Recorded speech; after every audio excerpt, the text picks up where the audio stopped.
Hello, everyone. Welcome back to the Tech Roundup podcast, brought to you by Northridge Partners, a tech investment bank with 20 years of experience working across the Asia-Pacific region. Northridge Partners has deep expertise in sectors like B2B software, aerospace and defense tech, travel tech, fintech, and more. I'm Tina Trajectory. And I'm Max Velocity. Just a reminder, we're AI, but we're here to bring you real insights. Today's topic, defense tech. And Tina, here's the thing. So many of today's everyday technologies were forged not in the comfort of Silicon Valley boardrooms, but in the high-stakes crucible of military innovation. From the internet and GPS to the jet engine, history shows that defense-driven breakthroughs often spill over into the civilian world, reshaping how we live, move, and connect. And the defense industry is itself undergoing massive transformation as we speak. That's right, Max. On today's podcast, we're focusing in on how a new wave of disruptive firms is totally shaking up the traditional defense sector, making war cheaper and faster.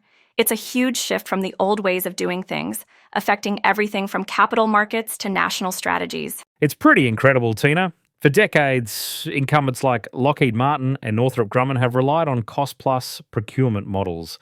That basically means governments share the risk of cost overruns, guaranteeing the contractor's margin, sometimes at the taxpayer's expense. But now, venture-backed disruptors like Anduril are changing the game. Founded by Palmer Luckey of Oculus fame, Anduril has become a real poster child for this new defense economy. They're valued at around $30 billion at present, which is just staggering. It really is. Their model is fixed price, which is a huge contrast to the cost-plus approach of the prime defense contractors. It's more like SpaceX's model. They promise a working product at a set price and then deliver quickly. This new approach aims for faster innovation and fixed price contracts. Their appeal isn't just about flashy hardware. It's the software brains that bind everything together. Anduril's Lattice operating system, for instance, stitches data from drones, sensors, and satellites into a single battlefield picture. This enables commanders to task swarms of autonomous machines instead of relying on the more traditional, enormous human-crewed platforms that have prevailed for decades. Their products like counter-drone towers are already guarding the US-Mexico border, and their Ghost and Altius drones are designed to be cheap, expendable, and upgradable at software speed. For investors, it looks more like a tech company, promising Silicon Valley-style growth with rapid prototyping and recurring software revenues. That's right, Max. Anduril controls the full stack: hardware, sensors, networks, and AI, which helps them avoid those traditionally slow-moving supply chains. Their reported $30 billion valuation really reflects expectations that autonomy and AI will dominate the next military spending cycle. Their approach is popular with customers, with revenues reportedly doubling between 2023 and 2024. I guess it's obvious if you think about it. A $13 billion aircraft carrier takes a decade to build. A swarm of autonomous drones can overwhelm one for a fraction of that price. And of course, Max, this new paradigm raises real questions about the traditional economic models that have governed the defense establishment for decades. And it's not just the US that's affected. The war in Ukraine has really focused minds in Europe, leading to a significant increase in defense spending. NATO's new spending target for its member countries is 5% of GDP by 2035. Germany is doubling its defense spend, and Poland is already at nearly 4%. Europe is pouring money into defense exactly when new firms are offering different ways to spend it, making it both a laboratory and a market for disruptive technologies. Across the Atlantic, the US Congress has been equally busy. In 2025, the National Defense Authorization Act authorized nearly $900 billion in defense funding. And under the new administration, America's defense budget is edging into 13-digit territory, with an extra $150 billion tacked on, lifting total outlays closer to $1 trillion. And a massive chunk of that new money, about $33 billion, is specifically earmarked for drones, autonomous systems, and artificial intelligence. This includes $13.5 billion for small uncrewed systems, $9 billion for collaborative combat aircraft, and nearly $3 billion for surveillance and sensor platforms. The intent is super clear.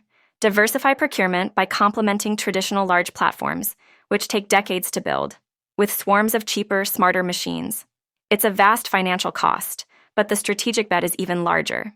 The symbolism is huge, signaling to investors that drone autonomy and AI-enabled systems are procurement priorities.